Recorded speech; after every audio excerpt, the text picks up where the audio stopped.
vierge, ascendant vierge, lune en vierge, tout ça, ce tirage est pour vous. Donc on va commencer avec l'oracle de la triade. Allez, zou. Regardons un petit peu dans quelle disposition vous êtes en cette fin de mois d'octobre, début novembre. Celle-ci. Et pour la fin du mois, où est-ce que vous pourriez arriver si vous suivez? Ah, il y a 2 cartes. Voilà bien. Il y a 2 cartes. Celle-là. Apparemment, alors je sais pas hein, si c'est 2 options de fin de mois, c'est comme dans les films, vous savez, parfois il y a des fins alternatives, ou si c'est 2 cartes qui sont complémentaires. On va voir ça.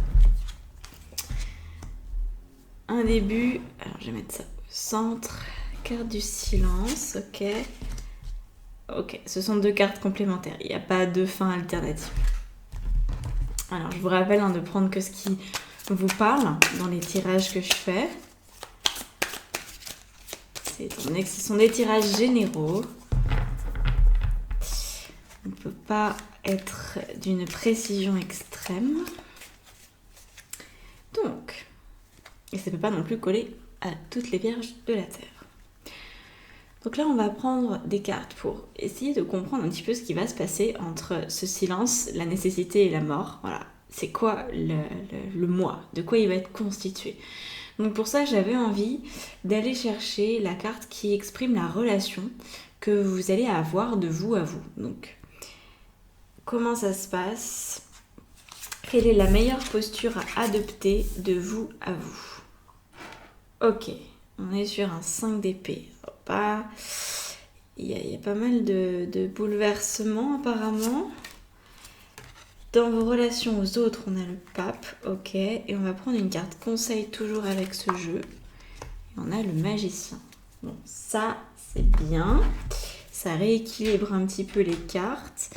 Et avec les arcanes majeurs du tarot de Marseille, on va sélectionner une carte que j'ai appelée ici une carte de vigilance.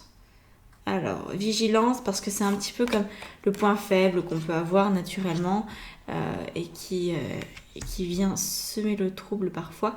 Donc là, il y a l'ermite. Ok, donc on passe à l'interprétation sans plus attendre. Alors, qu'est-ce que ça donne tout ça? Il semblerait que fin octobre, début novembre, vous soyez déjà dans une énergie un petit peu en dents de scie. Comme si vous saviez que une forme de nouveauté était présente dans votre vie, mais c'est comme si vous n'acceptiez pas la nouveauté. C'est un peu étrange, mais surtout que là, ça semble pas être une nouveauté particulièrement désagréable. Mais parfois, ce qui est nouveau nous sort de notre zone de confort. Et c'est peut-être ce qui se passe là. Parce qu'il y a des contradictions, en fait, dans ce tirage. D'un côté, on est avec de la souffrance. De l'autre côté, on est avec beaucoup de sagesse et de paix. Donc, voilà, il y a un tiraillement que vous ressentez peut-être déjà en début de mois. Donc, vous sentez que c'est le bon moment pour vous.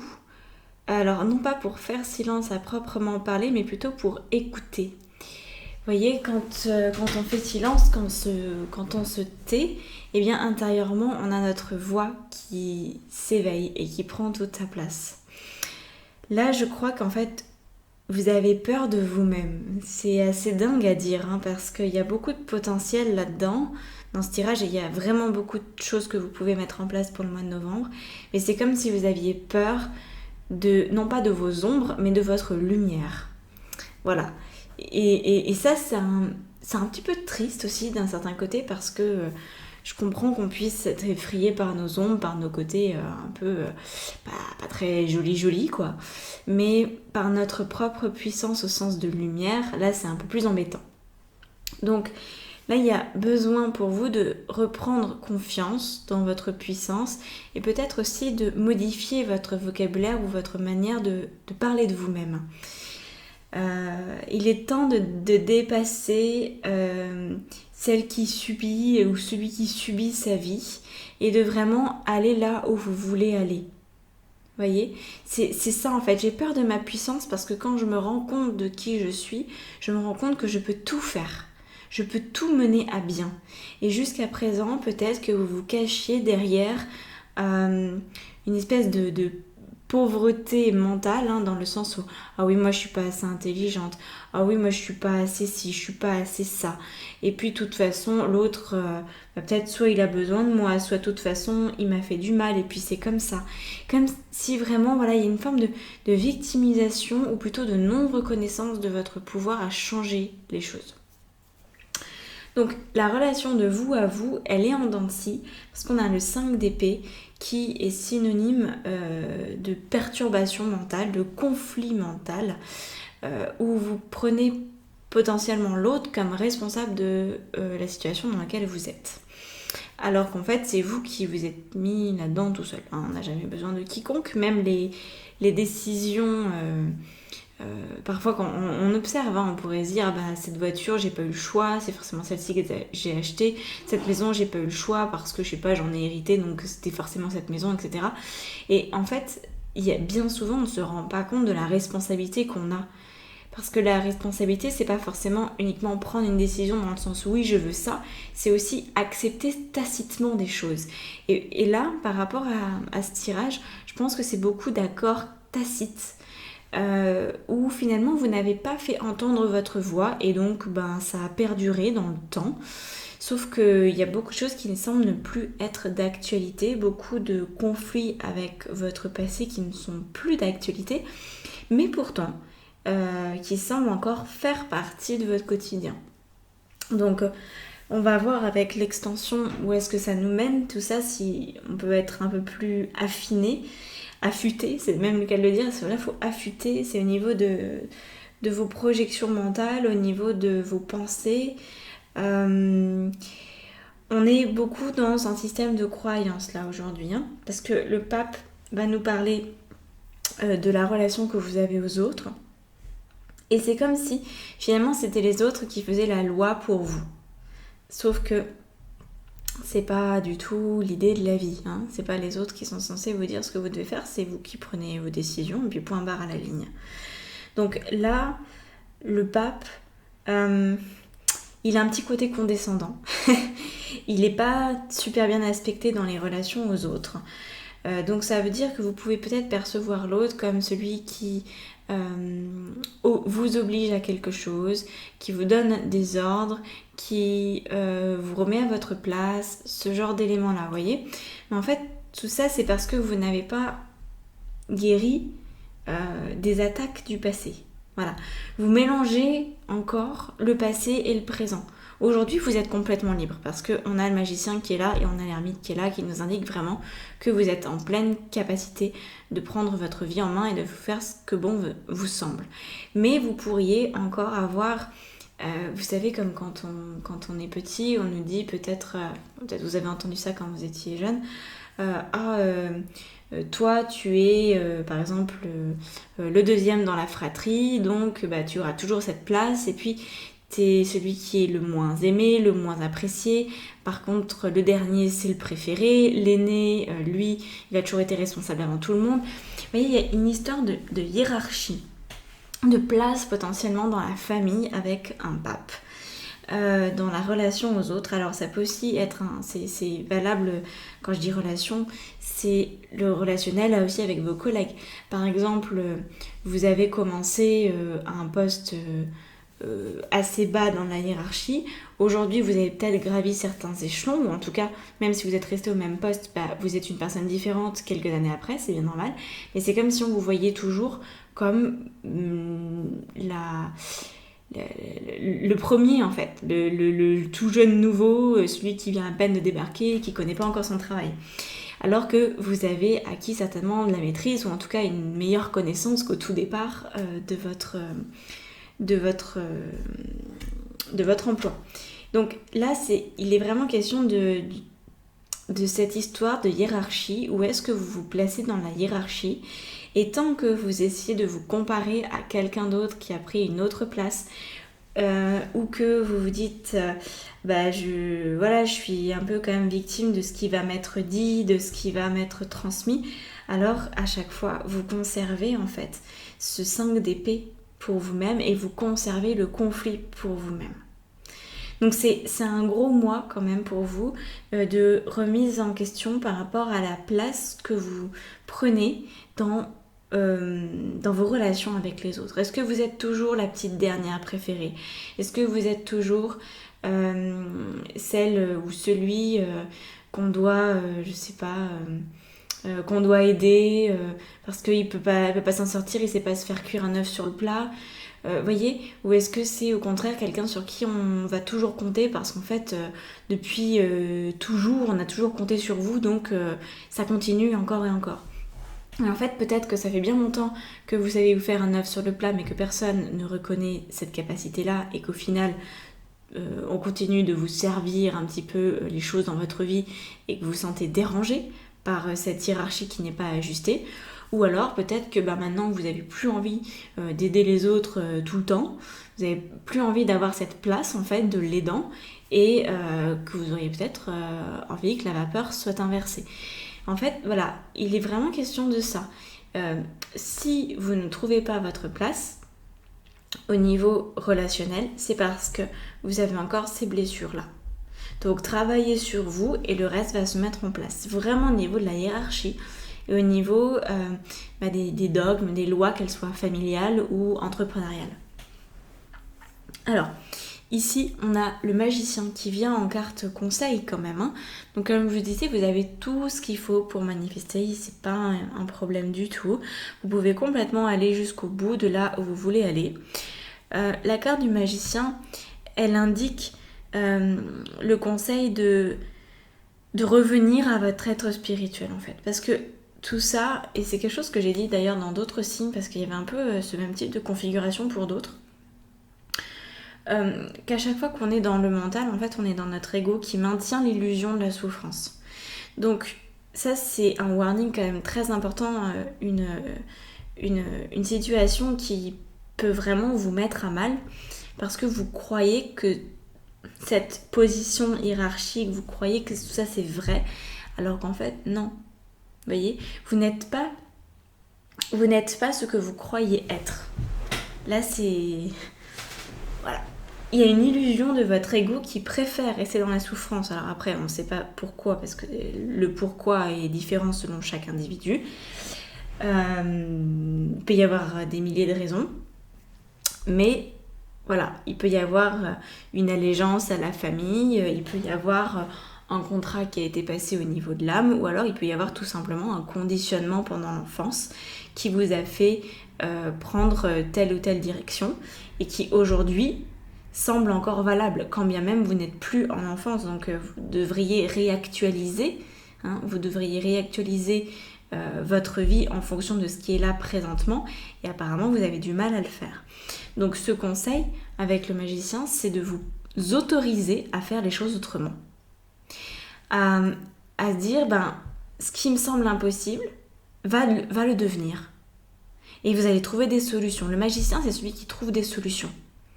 Cette situation me pèse. J'ai déjà vécu ça pendant des années, ou pendant des mois, ou pendant des semaines. Après, ça va mettre à l'échelle de votre vie. Je n'ai pas le souhait que cette situation perdure. Voilà, je veux plus souffrir, je veux plus en avoir marre, je veux plus me sentir désarçonnée dans ma relation à l'autre, je veux pouvoir faire ma vie comme je l'entends. Eh bien, les magiciens, ils trouvent des solutions. À chaque problème, sa solution, comme on dit. Et c'est particulièrement vrai. Sauf que quand on commence à trouver des solutions, en général, c'est des solutions qui sont hors territoire. Ça veut dire que c'est des solutions qui ne rentrent pas dans le cadre des relations du type de relation que vous avez eu jusqu'à présent. Par exemple, si ça se passe mal au niveau de votre travail, que vous avez envie de rectifier et qu'on arrête de vous prendre pour le petit nouveau alors que ça fait 20 ans que vous travaillez dans cette boîte, ça va être important de mettre les pieds dans le plat en trouvant une solution innovante, en trouvant peut-être une solution qui permet qui vous permet de mettre en avant votre savoir-faire. Ou peut-être tout simplement de changer d'endroit et d'aller proposer vos services à une autre entreprise. Voilà, en vous présentant avec vos 20 ans d'expérience. Ok ? Donc ça, c'est intéressant et c'est important d'aller trouver toutes les solutions inédites et un petit peu bizarres aussi. Par exemple, si vous avez dédié votre vie à vous occuper de vos enfants et que maintenant ils sont grands, ils ont la vingtaine et vous dites maintenant j'ai fait mon taf de maman, j'aimerais passer à autre chose, mais vous êtes toujours considéré par votre famille, par vos amis comme la mère au foyer, comme si c'était une image qui vous collait au basque et alors que maintenant vous voulez passer à autre chose. Et une solution innovante, il va falloir en trouver. Peut-être en suivant vraiment, en fait, c'est trop compliqué pour moi de vous donner des solutions comme ça parce que ça dépend de chaque personne. Mais pour l'idée d'une femme qui a été longtemps au foyer et qui veut une nouvelle vie, un nouveau départ professionnel ou tout simplement s'éclater autrement, le principe, ça va être de trouver une activité, quelque chose qui dénote. Et qui vous permet de sortir complètement de la case dans laquelle vous vous étiez mise pendant peut-être 10 ans, 20 ans. Donc ça demande un peu d'imagination, mais peut-être beaucoup d'imagination, une bonne dose d'audace aussi, pour sortir de cette case dans laquelle vous vous êtes enfermé. Ok ? Parce que c'est pas l'autre qui vous a enfermé dans cette case, c'est vous qui avez accepté d'y rester. Au niveau de l'ermite ici, on a donc la carte vigilance. Alors, une vigilance dans le sens où c'est par rapport aux solutions que le magicien pourrait vous donner, ne cherchez pas à fuir les solutions. C'est pas en revenant dans votre petit bocal tout seul, toute seule que ça va fonctionner. Okay ? La solution n'est pas de fuir le monde, n'est pas de dire un gros merde à tout le monde. C'est pas ça du tout l'idée. C'est pas de tout envoyer valser. L'idée c'est de faire avec ce relationnel et de le modifier en ayant des nouvelles idées. Il s'agit pas de couper les ponts, de tout s'aborder pour tout recommencer. Il s'agit d'assumer et d'avoir des bonnes idées. L'ermite en vigilance, ça pourrait être en fait une espèce d'automatisme que vous avez peut-être déjà d'ailleurs, ça dépend des personnes, mais l'ermite pourrait avoir tendance à se retirer dans sa grotte en disant bon, je vais faire le rond quelque temps, ça va bien finir par passer. Sauf que dès que vous allez vous retrouver dans une forme de relationnel, en fait, quelle qu'elle soit, qui a l'étiquette du passé, vous allez retomber dans le même travers. C'est pas en fuyant la situation qu'elle va s'améliorer. Donc voilà ce que nous indique l'ermite. Attention, ne fuyez pas la situation. Affrontez-la, mais affrontez-la avec un esprit audacieux et en quête de solution. Voilà. Ici, on a les 2 dernières cartes, donc du fin du mois. Je vous ai dit, il y a une extension après. Si vous voulez aller voir, c'est dans la barre d'infos sous la vidéo pour avoir accès à l'extension. Donc là, on a la nécessité de mourir à vous-même. Alors, c'est un petit peu extrême parce que parfois on aurait pu avoir que la carte de la mort, disons, ou que la carte de la nécessité. Dans tous les cas, la nécessité rappelle la mort parce que là, il y a une faux. Donc, on est vraiment sur une vie. Il y a eu un écheveau de fil là. Il y a une vie qui s'est déroulée, et là, on coupe. Donc, il y a déjà l'idée de la mort dans la nécessité. Mais c'est encore plus renforcé par cette carte-là. Donc, attention, personne ne va mourir, tout va bien, rassurez-vous. Il s'agit de vous. Il s'agit de votre vieille image. L'étiquette que vous avez portée jusqu'à présent. Vous la virez, cette étiquette. Et de virer son étiquette, de changer de paradigme, c'est une mort en soi. C'est une transformation très importante. Donc, voilà ce qui vous est proposé. Et il ne tient qu'à vous de développer ses capacités, en fait à trouver des solutions audacieuses, novatrices et à vous responsabiliser. Surtout ne cherchez pas à accuser l'autre de la situation dans laquelle vous êtes parce que vous arriverez nulle part. Voilà. Donc ça c'est l'évidence, du mois. C'est-à-dire vous allez avoir des situations de vie qui vont vous pousser encore plus là-dedans. L'étiquette va devenir de plus en plus collante et vous allez vous sentir de plus en plus englué. Donc vous allez vous dire là c'est plus possible, il faut que je change. Voilà ce qui va potentiellement se passer. Donc, écoutez, moi je vous souhaite un très beau mois de novembre. C'est beau et c'est quand même assez facile quand on garde son esprit audacieux, donc conservez cette direction et tout va bien se passer. On se retrouve dans les extensions ou bref dans ta ressource, dans tous mes programmes en ligne. Je vous laisse aller découvrir ce que je fais, ce qui vous intéresse, ce qui vibre pour vous. Voilà, à bientôt, merci.